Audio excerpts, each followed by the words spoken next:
mito kūrimas, va toksai, tai yra būtinas kaip kūrėjo brendimas, kaip kūrėjo tapsmas savim, reiškia. Istorinėmis temomis nesidomiu. Ir niekada aš jų netapiau gyvenime. Galbūt, kai dailės institute mokiausi, ten kursinis darbas, reiškia, buvo suformuotas, reiškia, tokios raudonos istorijos periodo tema kažkokia, tai reiškia, nu, tik tai tiek, aš tadagi baiginėjau tais laikais, reiškia, sovietmečio. Ne, bet istorinė temomis nesidomiu ir tiesiog istorija ir istorijos, reiškia, apraiškos tapyboje domiuosi tik tai taip akademiškai grinai, tam, kad kažkokias tai tiesiog spragas užpildyti laiko, kad, nu, galėčiau galbūt bendrom frazėm pakalbėti, galbūt paargumentuoti pokalbė su draugais prie alaus bokalo arba prie vyno taurės, reiškia, apie istoriją ir taip toliau. Bet kitoniškų tikslų neturiu, reiškia. Mane labiau domina, taip sakant, aš labiau angažuotas esu nūdienai ir rytdienai. Apie tai mano paveikslai. Taip, šiaip, jeigu paimti visą tą mano kūrybos tą raidą ir, taip sakant, paanalizuoti, tai yra nūdiena ir ateitis. O kodėl staiga, reiškia, tokia atreflektavau, sakykime, šitą Barboros Radvilaitės, reiškia, temą, šitą visą epochą kažkaip tai teko, reiškia, be abejo, teko, reiškia, biškį pasidomėti tam, kad šitą darbą padaryti, o dėl to, kad pakliuvau į Dailininkų sąjungos organizuotą plenerą Dubingiuose 21 metais. Jisai buvo skirtas Barboros Radvilaitės jubiliejui, sakykime, 500 metams, reiškia, 500 metų jubiliejui. Nu ir ten tokia aplinka, pokalbiai, ekskursijos, dokumentai, reiškia, ir faktiškai kažkaip tai, taip sakant, į plenero pabaigą, netgi davė kelis mėnesius, dar priedo, buvo didelė paroda padaryta, tai nutariau kažkaip tai jau taip rimtai atreflektuoti, kiek galiu šitą visą problemą. Pasidomėjau šaltiniais, pasidomėjau fotografijom, pasidomėjau, reiškia, ne fotografijom, pasidomėjau medžiaga. Nu ir, nežinau, to rezultate, reiškia, gavosi va šitoks darbas. Kaip aš jį pasakyčiau, reiškia, jisai čia nėra kažkoks tai toksai konkretus, reiškia, naratyvas, kažkoks tai nėra, reiškia, kažkoks tai toksai,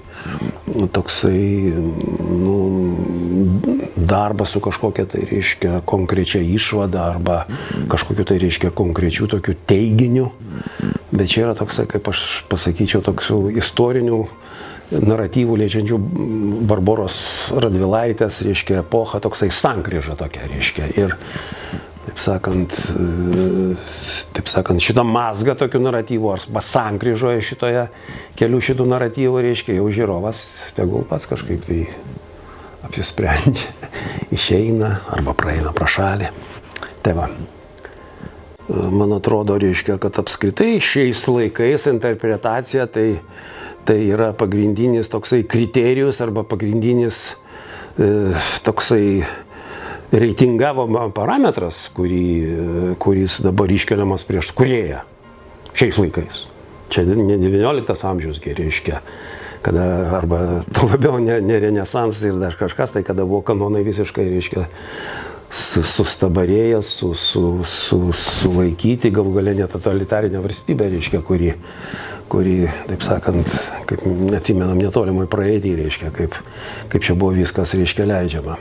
Taip, interpretavimas būtinas ir tai yra sudaro dailininkų įdomumą, bet,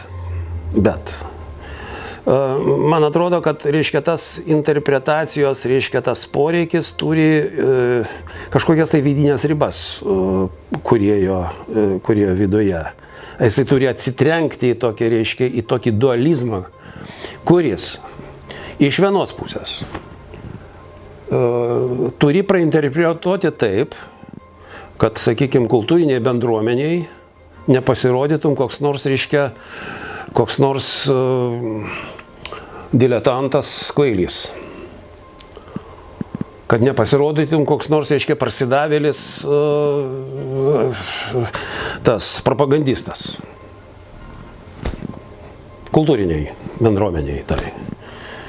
Iš kitos pusės gali interpretavimas, tu būsi vertinamas už vykusią įdomią ir gilią interpretaciją tada, kada tavo interpretacija tikrai, sakykime, kultūrinės bendruomenės požiūrių praturtins, kontekstą dabartinį, reiškia, praturtins požiūrį į tam tikrą problemą. Tada viskas ok.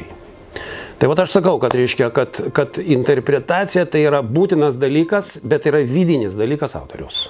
Jo problema, reiškia, į kurią jisai turi pakankamai žiūrėti taip atsakingai. Be abejo, ribos turi būti, be abejo, turi būti toksai, reiškia,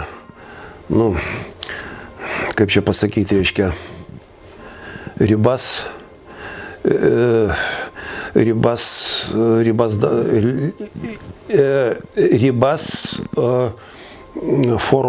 formuoja šitos problemos sprendimo pasekmes. Ar tai netampa pigų šou, kažkokiu tai tokiu visiškai, reiškia, tokia kažkokia tai, reiškia, tavo privačia, reiškia, įžeidžiančia, galbūt kažkokia epatažo, tokia, reiškia, tokia, taip sakant, šitą temą netampa epatažo, reiškia, pagrindu. Sakykime, dėl kurio tu nori tik tai asmeniškų tikslų pasiekti, reiškia, o neatskleisti problemą, neatskleisti, reiškia, užduotį. O iš kitos pusės tai tiesiog pažinimo klausimas, reiškia, turi būti pagilintas šito proceso rezultate. Naujas požiūris, kažkoks tai inovacija, kažkokia tai, reiškia, sužinota ir kultūrinio terpėje, taip sakant, jinai turi būti pasieta. Mano, taip sakant, jau, taip sakant, tokia paradigma yra, mano toksai įsitikinimas, kad menas apskritai tai yra mitas, reiškia, tai yra mito kūrimas, be abejo, ir tas mitas, taip sakant, yra pasiskleidžia gimęs kūrėjuje ar iš kūrėjos rankų išėjęs, reiškia, jisai šitas mitas pasklinda, reiškia, toje kultūrinėje terpėje, kurioje jisai yra gimęs, taip, jisai ten gyvena. Kitas dalykas, kaip aš noriu pasakyti dabar, kai kultūrinė terpė yra tokia, reiškia, tokia nepersotinta ir yra tokia galbūt kažkokia tai, dar suvokiamai tokia baigtinė kažkokia tai šitas mitas, matote, jisai savo balsą tada turi. Jisai gali, taip sakant, būti išgirstas.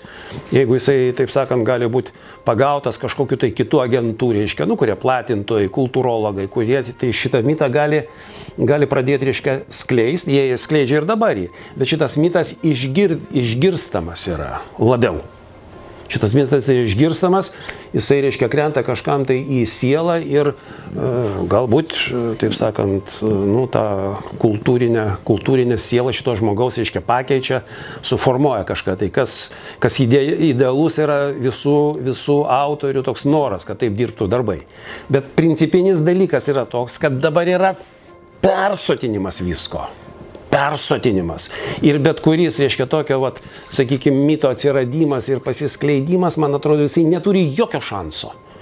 Taip sakant, būti išgirstu, jisai daeiti, jeigu jisai netampa galbūt per savo kažkokiu tai savybės, netampa galbūt institucijos kažkokia tai jau tokių, reiškia, vėliava kažkokia tai dar kažkuo tai, arba nepakliūva į kažkokias tai tokias mitų transliavimo ir darimo, reiškia, tokius tinklus kažkokios tai, ar tai būtų propaganda, ar tai būtų dar kažkas tai. Bet subjektyvę prasme, mito kūrimas, toksai, tai yra būtinas kaip kūrėjo brendimas, kaip kūrėjo tapsmas savim, reiškia. Sakyčiau, reiškia, dvi atsakomybės yra. Viena pirminė, kita antrinė, reiškia. Ir, sakykime, mito naratyvas, mito, reiškia, problematika, sakyčiau, čia netgi antrinė yra. Okei. Būk tu, sakykime, neteisus, būk tu, reiškia, propagandistas, būk tu, nežinau, kokie tave tikslai, reiškia, kas tave inspiruoja šito mito, reiškia, tavo mitologinio proceso turinį, kas inspiruoja. Tai yra, bet čia antrinis dalykas. Aš jį atleidžiu, galų gale. Ko neatleidžiu? Kiekvienas mitas realizuojasi tam tikroje formoje. Forma, pavadinkim tai plastika. Ir va čia jau kompromisų neturi būti. Turi būti profesionalu, turi būti, taip sakant, skoninga. Aš naudoju, taip sakant, tokius, dabartinius terminus. Nežinau, kaip čia, taip sakant. Bet aš manau, čia porą šimtų metų, reiškia, visokios kūrybos šitas dalykas galioja jau. Taip, turi būti profesionalu, turi būti, reiškia, pagal savo tam kompozicijos dalykus padaryta.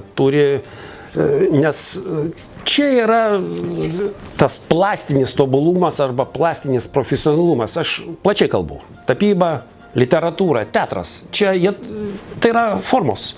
Tai yra medžiagos, kurie turi savo plastiką ir dėsnius tam tikrus, reiškia. Tie dėsniai visi susidėję be abejo į piramidę, tai yra kažkokie tai pagrindiniai, antriniai, šalutiniai, bet turi siekti tobulumo, techninio, sakykime, toj srityje, kurie tu dirbi, reiškia, ir reiškia, ir jau tą galbūt savo kokią nors silpną mitą galima realizuoti stiprioj plastikoj. Interpretuoti būtina, tai kitaip neįmanoma, kad savigarbą turėti. Taip, interpretavimo reikalingas žinojimas, savo interpretacinės ribos turi būti suformuotos. Ir gero kelio palinkėčiau visiems kūrėjams tada, su tokiais, reiškia, su tokiam nuostatam tokiam.